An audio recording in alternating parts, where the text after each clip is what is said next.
ඉතාමත් ආදරෙන් පිළිගන්නවා අම්මලා සියලු දෙනාම. මම අද කතා කරන්නේ මව්කිරි දීම සඳහා තනපුඩු සකස් කර ගැනීම පිළිබඳව. ඇත්තටම මවගේ පියවරේ ප්‍රමාණය, හැඩය මව්කිරි දීම සඳහා වැදගත් වෙන්නේ නැහැ. නමුත් තනපුඩුව යම් ප්‍රමාණයක් එහෙම නැත්නම් යම් තාක් දුරකට වැදගත් වෙනවා මව්කිරි දීම සඳහා. මම මෙහෙම කිව්වහම මව්වරු වැරදි අවබෝධයක් ඇති කරගන්න එපා. තනපුඩුව අත්‍යවශ්‍යයි මව්කිරි දීම සඳහා කියලා. මොකද තනපුඩුව උරනවා කියන්නේ නැත්නම් තනපුඩුව විතරක් දරුවා ආධාර කරගෙන කිරි උරනවා කියන්නේ ඒක ඇත්තටම වැරදි ඉරියව්වක කිරි බීමක්. නමුත් මේ කළු කොටස තමයි මව්කිරි දීම සඳහා ගොඩක්ම වැදගත් වෙන්නේ. නැත්නම් අම්මගේ ඇරියෝලා කොටස මේ කොටස සිදුරු පිහිටලා තියෙනවා. මේ කොටසෙන් කිරි වෑස්සීම සිද්ධ වෙනවා. තනපුඩුව තියෙන්නේ දරුවට කිරි බීම සඳහා ආධාරකයක් විදිහට විතරයි. එතකොට දරුවගේ මුඛය හොඳින් විවෘත කළ පසු මවගේ පියවරේ කළු කොටසෙන් වැඩි ප්‍රමාණයක් එහෙම නැත්නම් ඇරියෝලාකේ වැඩි කොටසක් සමග තනපුඩුව දරුවගේ කඩට ඇතුල් කරපුවාම දරුවගේ තනපුඩුවත් සමග ඇරියෝලා එක්ක දරුවගේ තල්ලට තෙරපීම එහෙම නැත්නම් දරුවගේ තල්ලට සම්බන්ධ කර ගැනීම පහසු වෙනවා. හැබැයි මේ තනපුඩුව පිහිටලා නැති අවස්ථාවක එහෙම නැත්නම් තනපුඩුව යටට ගිලුණු අවස්ථා තියෙනවා.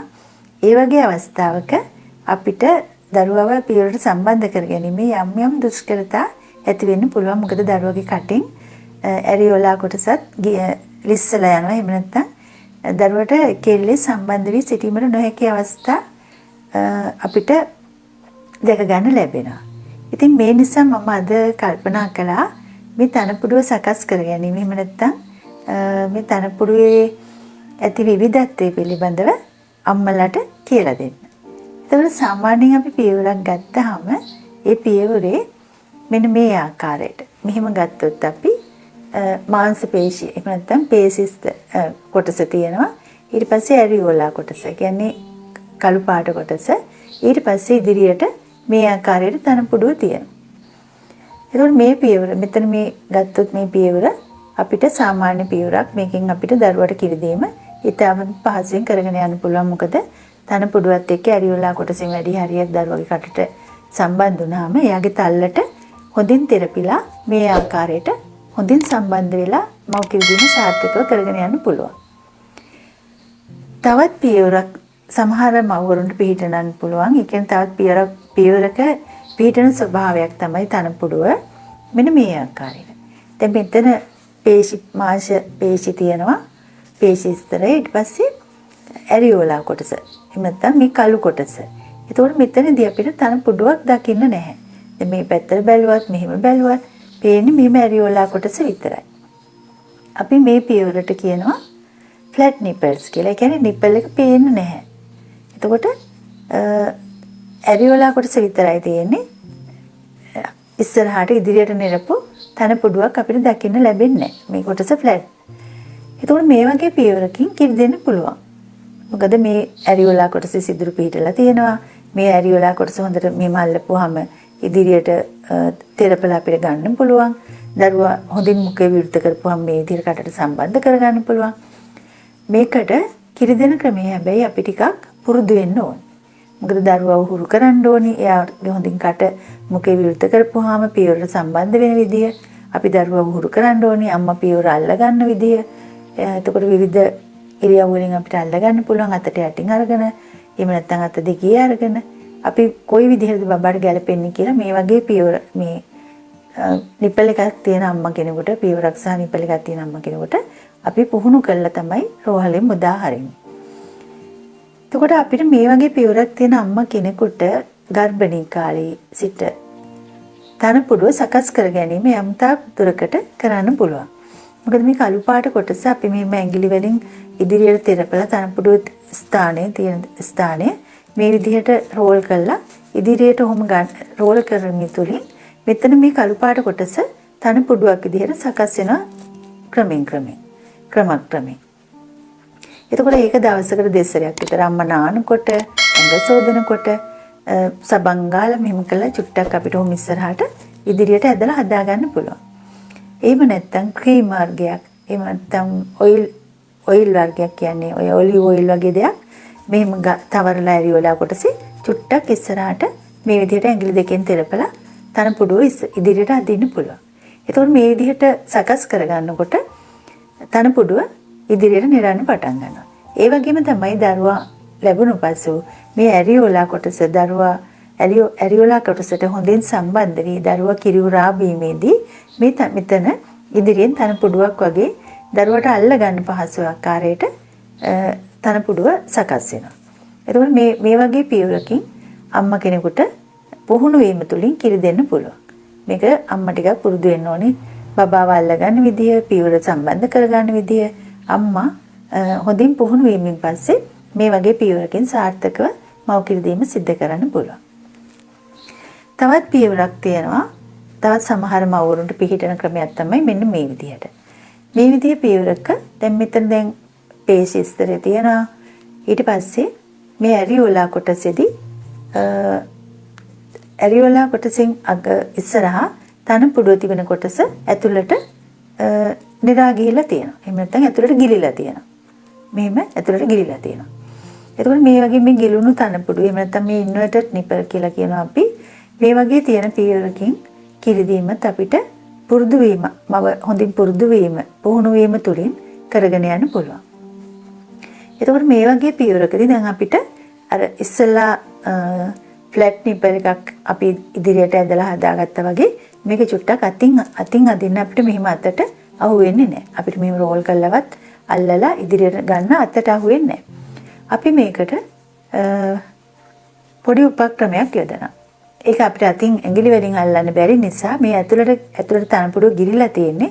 මේ ගිලුණු තනපුඩුව ඉදිරියට ගන්න, එහෙම නැත්නම් එළියට ගන්න අපි මේ වගේ මේ මිලිලීටර් 10යි සිරින්ජ් එකක් පාවිච්චි කරන්න පුළුවන්. මෙන්න මේ වගේ සිරින්ජ් එකක් පාවිච්චි කරන්න පුළුවන්. මේකේ මේ නීඩල් එක ගලවලා අපි මෙහෙම අයින් කරනවා. ඊට පස්සේ මේ නීඩල් එක සම්බන්ධ කරපු කොටස ඉදිරියෙන් බ්ලේඩ් එකක් අරගෙන මෙන්න මෙහෙම රවුමට කපනවා. මේ කොටස ටිකක් පිටිපස්සට ඇදලා මෙහෙම කරලා රවුමට මේ කොටස නීඩල් එක සම්බන්ධ වෙන කොටස කපලා අයින් කරනවා. ඒතකොට කපලා අයින් කළාට පස්සේ මෙන්න මේ වගේ එකක් අපිට ලැබෙන්නේ. මේ වගේ මෙහෙම කොටසක් ලැබෙනවා. ඒතකොට ඊට පස්සේ මේ කොටස මෙතන දැන් කපාපු තැන ෂාප්නේ මේක අම්මගේ හැමට තිබුණොත් එහෙම අම්මව සීරෙන්න පුළුවන්, තුවාල වෙන්න පුළුවන්. ඒක නිසා අපි මේක මේ විදිහට ගලවලා මෙහෙම කරලා මේ කොටස් දෙක වෙන් කර ගන්නවා. මේ කොටස් දෙක වෙන් කළා අර කපාපු තැනින් මේ කළු පාට කොටස මෙහෙම කරලා ඇතුල් කරනවා. මෙහෙම ඇතුල් කරලා මෙන්න මේ ආකාරයට ඔහොම ඇතුල් කරලා දැන් මේක සකස් කර ගන්නවා. දැන් මේ කපාපු සිරින්ජ් එක තමයි මගේ අතේ තියෙන්නේ. ඊට පස්සේ මවගේ පියවරේ මේ ගිලුණු තනපුඩුව ගිලුණු තැනට මේ සිරින්ජ් එක මෙහෙම තියලා මේ ඇඟිලි දෙකෙන් රඳවගෙන මෙහෙම කරලා පිටිපස්සට අදිනවා. මෙහෙම අදිනකොට ඇතුළට ගිලිලා තියෙන තනපුඩුව මෙතනින් එළියට එන්න පටන් ගන්නවා. ඊට පස්සේ තනපුඩුව ඉදිරියට ආවට පස්සේ බබාව ඒ ගමම්ම පියවරට සම්බන්ධ කරගත්තාම දරුවගේ මුඛයට මේ එයාට හොඳට සම්බන්ධ කරගන්න හොඳින් විවෘත වුණු කටට එයාට සම්බන්ධ කරගන්න පුළුවන් තනපුඩුවත් එක්ක මේ ඇරියෝලා කොටස. එහෙම නැත්නම් කළු කොටස. එතකොට මේ වගේ පියවරකින් කිරි බොනකොට නිතර මේ වගේ සිරින්ජ් එකකින් තනපුඩුව ඉදිරියට අදිනකොට මවගේ තනපුඩුව සකස් කරගන්න පුළුවන්. එතකොට මේ වගේ පියවරකින් වුණත් ඒ කියන්නේ ගිලුණු තනපුඩුවක් සහිත පියවරකින් වුණත් තනපුඩුව පිහිටලා නැති ඇරියෝලා කොටස විතරක් තියෙන මේ වගේ පියවරකින් වුණත් මව්වරුන්ට සාර්ථකව මව් කිරි දෙන්න පුළුවන්. මොකද තනපුඩුව අතිශයින්ම වැදගත්. එහෙම නැත්නම් අනිවාර්ය අංගයක් නෙමෙයි මව් කිරි දීම සඳහා. නමුත් යම් තාක් දුරකට පහසුවෙන් මව් කිරි දීමට එහෙම නැත්නම් දරුවගේ මුඛයේ හොඳින් තල්ලේ රඳවා ගැනීම සඳහා අපිට තනපුඩුව අවශ්‍ය වෙනවා. එතකොට මේ වගේ අවස්ථා දෙකෙදිම අම්මට පුළුවන් තනපුඩුව හොඳින් සකස් කරගන්න දරුවා ලැබෙන්න සිටින කාලේ කරන්නත් පුළුවන්. දරුවා ලැබුණාට පස්සෙ කිරි දෙන්න ඉස්සෙල්ලා මේ විදිහට ඉස්සරහට අතින් ඇදලා ඇඟිල්ලෙන් ඇදලා සකස් කරගන්න පුළුවන්. ඒක නිසා මව්වරු කිසි විටකත් බිය වෙන්න ඕනේ නැහැ. මව්වරුන්ගේ තනපුඩුව පිහිටලා නැහැ කියලා.